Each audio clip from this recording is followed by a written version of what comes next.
Morning from Manali. আজকে মানালিতে আমাদের দ্বিতীয় সকাল।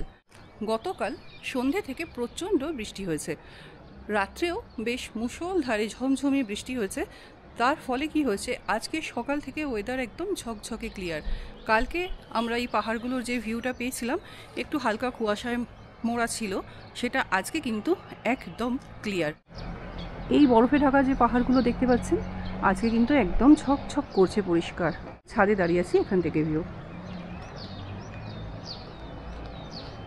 আর আমরা যে হোটেলে আছি সেই হোটেলের চারপাশে রয়েছে আপেল বাগান।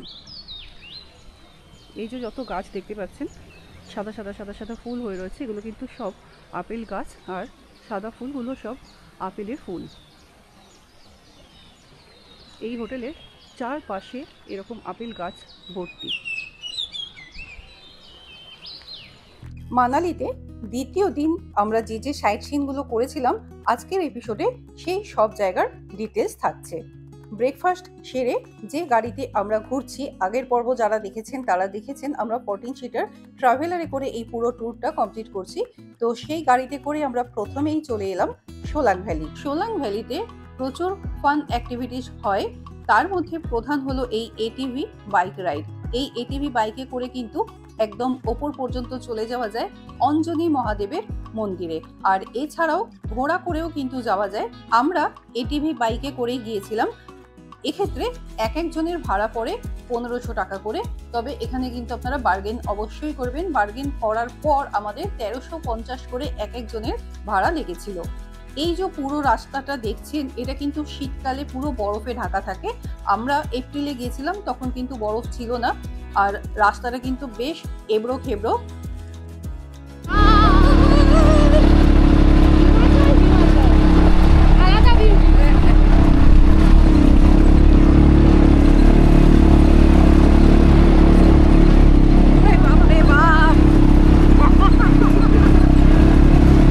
এটিভি বাইক রাইড কিন্তু দারুণ অ্যাডভেঞ্চারাস একটা রাইড, তাই সোলাং ভ্যালি গেলে অতি অবশ্যই এই এটিভি বাইক রাইড ট্রাই করবেন। এই এটিভি বাইক আপনাদের ওপর পর্যন্ত নিয়ে যাবে এবং আবার ওপর থেকে নিচ পর্যন্ত নিয়ে আসবে।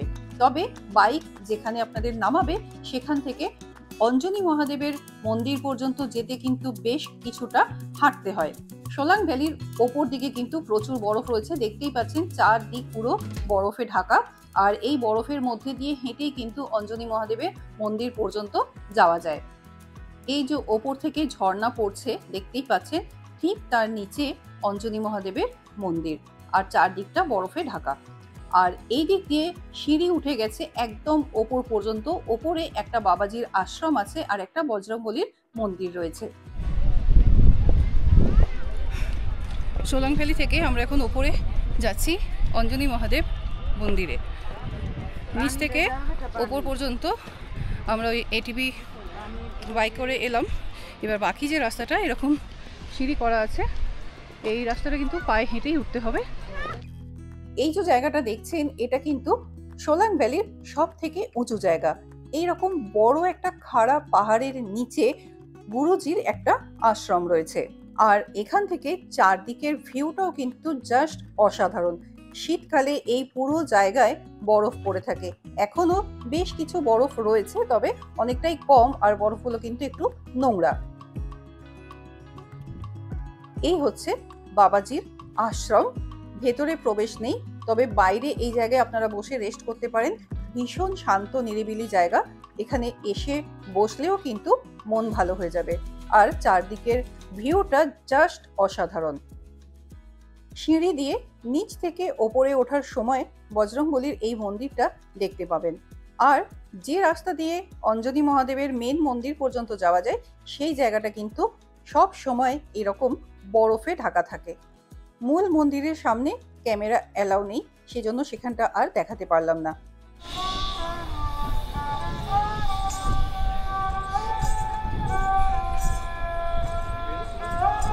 আমরা নেমেছিলাম কোনটা দিকে?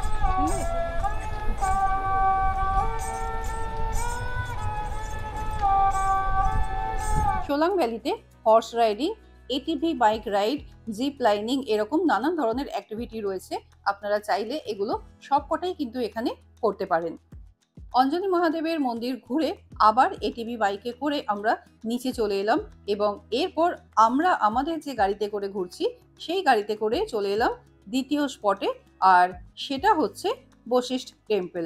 আর এই বশিষ্ঠ টেম্পলে যাওয়ার জন্যও কিন্তু আমাদের আলাদা করে একটা গাড়ি করতে হয়েছিল, কারণ এই বাজারের ভেতর দিয়ে বড় গাড়ি ঢোকে না, ছোট গাড়ি এখান থেকে আপনাদের নিয়ে যেতে হবে। একদম মার্কেটের মধ্যে দিয়ে রাস্তা চলে গেছে বশিষ্ঠ টেম্পলের দিকে, সেই জন্য রাস্তার দুপাশে প্রচুর দোকানপাট দেখতে পাবেন। আর যেখানে গাড়ি দাঁড় করাবে সেখান থেকে আরও প্রায় 5 থেকে 7 মিনিট হেঁটে কিন্তু আপনাদের মেন মন্দিরে পৌঁছাতে হবে। মন্দিরে প্রবেশ করার আগে জুতো রাখার জায়গা রয়েছে, সেখানে জুতো জমা রেখে টোকেন নিয়ে নিতে হয়। এই বশিষ্ঠ মন্দিরের নামেই এই গ্রামটার নামও কিন্তু বশিষ্ঠ গ্রাম। এখানে অতি প্রাচীন 3টি মন্দির রয়েছে। শিব, রাম এবং বশিষ্ঠকে উৎসর্গ করে 3টি মন্দির এখানে নির্মিত হয়েছে। আর এছাড়াও এখানের সবথেকে বিখ্যাত যে জিনিসটা সেটা হলো হট ওয়াটার স্প্রিং। গন্ধকযুক্ত গরম জলের ঝর্ণার জন্য কিন্তু এই জায়গাটা বিখ্যাত, যেখানে অনেক চর্ম রোগ সেরে যায়। এই হচ্ছে মূল বশিষ্ঠ মন্দির। মন্দিরের অসাধারণ কাঠের কারুকার্য দেখে অবাক হতে হয়।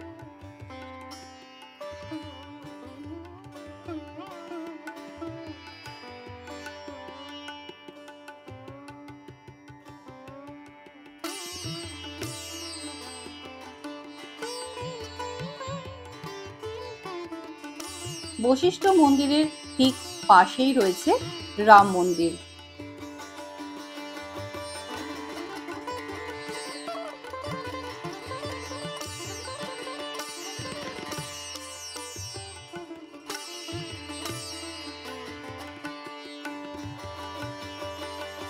মন্দিরের অসাধারণ কাঠের কারুকাজ আপনাকে মুগ্ধ করবে।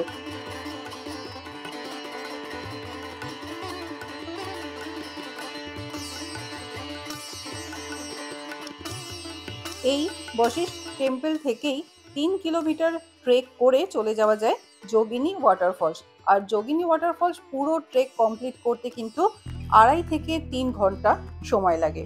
আমরা যদিও সেই ট্রেকিংয়ে আর যাইনি, আমরা চলে এসেছিলাম সোজা মানালি মলে, আর এসেছিলাম পিওর বাঙালি খাবারের সন্ধানে। ইউটিউবে অনেক ভিডিও এবং রিভিউ দেখেছিলাম এই আশাপুরী ভোজনালয়ের, সেই জন্য চলে এলাম এই আশাপুরী ভোজনালয়ে বাঙালি খাবার ট্রাই করতে।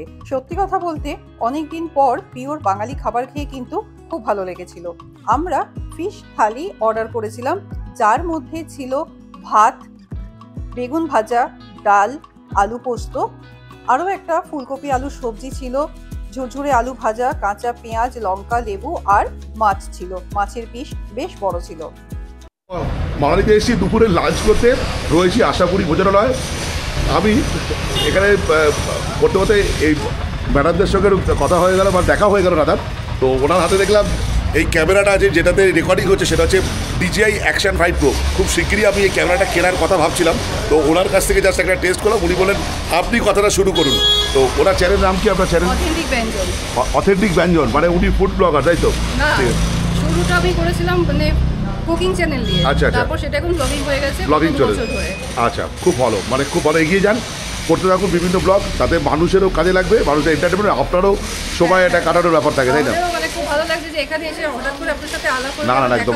আর ওনাকে থ্যাংক ইউ, মানে ওনাকে বলার সঙ্গে সঙ্গে উনি ওনার যে সেটটা মানে Action 5 Proটা জাস্ট একটু দেখাচ্ছেন। আমি জাস্ট দেখছিলাম ওনার, মানে আমি হাতে নিয়ে তো দেখিনি, আমি জাস্ট অ্যামাজন বা এতে ফ্লিপকার্টে জাস্ট দেখেছিলাম। খুব ভালো লাগলো, থ্যাংক ইউ। একদম থ্যাংক ইউ আপনাকেও, না না অনেক অনেক ধন্যবাদ। আসছি দাদা, ওকে, টাটা। বাঙালি রেস্টুরেন্টে খেতে গিয়ে দেখা হয়ে গেল আরও এক বাঙালি ব্লগার ট্রেন্ডি ট্রাভেলার দাদার সাথে আলাপ হয়ে বেশ ভালো লাগলো। এখন রয়েছি সেই বিখ্যাত ছোটবেলা থেকে দেখে আসা, শুনে আসা হিড়িম্বা টেম্পলের সামনে। লাঞ্চ সেরে আমরা চলে এলাম মানালির সবথেকে বিখ্যাত হিড়িম্বা মন্দিরের সামনে।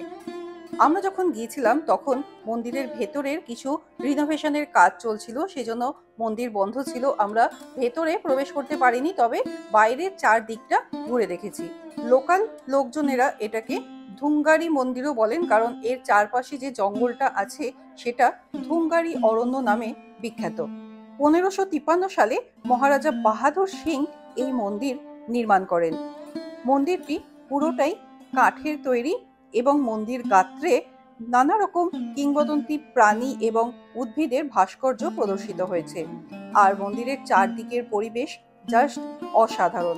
শীতকালে এই পুরো জায়গা বরফের চাদরে মোড়া থাকে। ভীমের স্ত্রী হিড়িম্বা দেবীকে উদ্দেশ্য করে এই মন্দিরটি নির্মাণ করা হয়।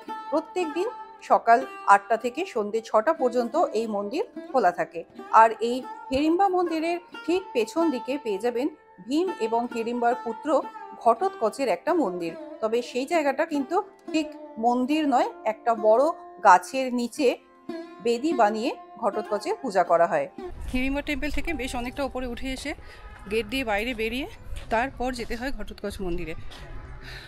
যে গেট দিয়ে আমরা বেরোলাম ঠিক তার সামনে দিয়ে যে রাস্তা, এখান দিয়ে ঘটোৎকচ মন্দিরে যেতে হয়। এই হচ্ছে ঘটোৎকচের পূজাস্থান।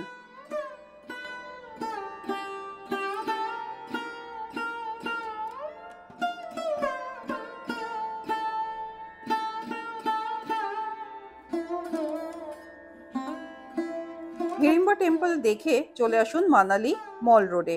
মল রোডে দেখে নিন দুর্গা মন্দির। এখানেই আছে বনবিহার ন্যাশনাল পার্ক। আর 5 থেকে 7 মিনিট পায়ে হেঁটে পৌঁছে যাবেন টিবেটিয়ান মনাস্ট্রিতে। মনাস্ট্রিটা অতি অবশ্যই দেখবেন, ভীষণ সুন্দর। এবং একটা বিশেষ জিনিস আমি অন্য কোনো বুদ্ধিস্ট মনাস্ট্রিতে দেখিনি, যেটা চলুন ভেতরে গেলে আপনাদের দেখাচ্ছি। বেশ অনেকটা বড় জায়গা জুড়ে কিন্তু এই মনাস্ট্রি, পাহাড়ের কোলে, বেশ সুন্দর। বিকেলবেলা এখানটা গেলে মন এমনি ভালো হয়ে যাবে। চলুন এবার মনাস্ট্রির ভেতরে যাওয়া যাক। এই মনাস্ট্রিটা কিন্তু দোতলা, নিচ এবং ওপর দুটো ফ্লোরেই অতি অবশ্যই যাবেন।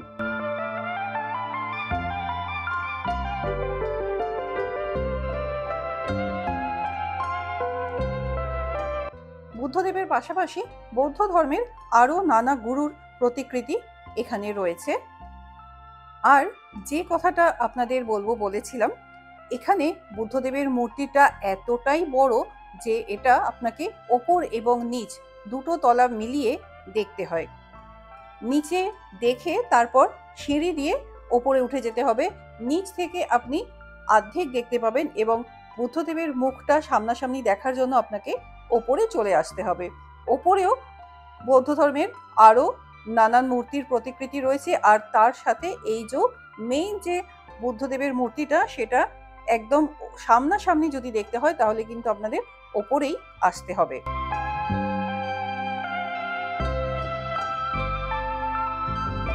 ওপর থেকে একদম কাছে বুদ্ধদেবের পরম প্রশান্তিময় এই যে মূর্তিটা দেখবেন। আর এই যে দেখুন একদম নিচের তলায়, নিচের দিকেও মানুষজন দেখা যাচ্ছে। এত বড় মূর্তি কিন্তু আমি আমাদের উত্তরবঙ্গে বা আমার ঘোরা যে কোনো মনাস্ট্রিতে কিন্তু দেখিনি। মনাস্ট্রিতে বেশ কিছুক্ষণ সময় কাটিয়ে চলে এলাম মানালি মল মার্কেটে। মানালি মলে কিন্তু জিনিস বেশ সস্তাই, তবে অনেকটাই দরদাম করে নিতে হয়। সিমলার মল থেকে কিন্তু মানালির মলে জিনিসের ভ্যারাইটি অনেক বেশি, দামেও সস্তা। একটা দিন বিকেলটা কিন্তু মল মার্কেটে শপিং করার জন্য ফাঁকা রাখবেন, কারণ এতটাই বড় মার্কেট আর এত ভ্যারাইটিস জিনিস রয়েছে, পছন্দ করতে আর ঘুরে দেখতেও অনেকটা সময় যায়। আমরা 5টা কি 5:30 থেকে শুরু করেছিলাম, হোটেলে ফিরতে আমাদের প্রায় রাত 9টা হয়ে গেছিল। তাও যেন মনে হচ্ছিল পুরো জায়গাটা ঘোরা হলো না, কারণ দারুণ দারুণ জিনিস পাওয়া যায় মানালি মল মার্কেটে। আর মানালির সব থেকে জমজমাট জায়গাও কিন্তু এই মল রোড। সন্ধেবেলা এখানে সময় কাটাতে জাস্ট দারুণ লাগবে। সম্ভব হলে মানালি মল মার্কেটের একটা ডিটেলস ভিডিও আপনাদের উপহার দেওয়ার চেষ্টা করব। আজকের পর্ব তাহলে এখানেই শেষ করছি। মানালি ভ্রমণ পর্ব এখানেই শেষ হচ্ছে, আর এরপর রয়েছে কাসোলের পালা। তাহলে পরবর্তী পর্বগুলো কিন্তু মিস করবেন না। অনেক কিছু ডিটেলস তথ্য নিয়ে ফিরে আসছি খুব তাড়াতাড়ি। সবাই খুব ভালো থাকুন, সুস্থ থাকুন, ঘুরতে থাকুন। ধন্যবাদ।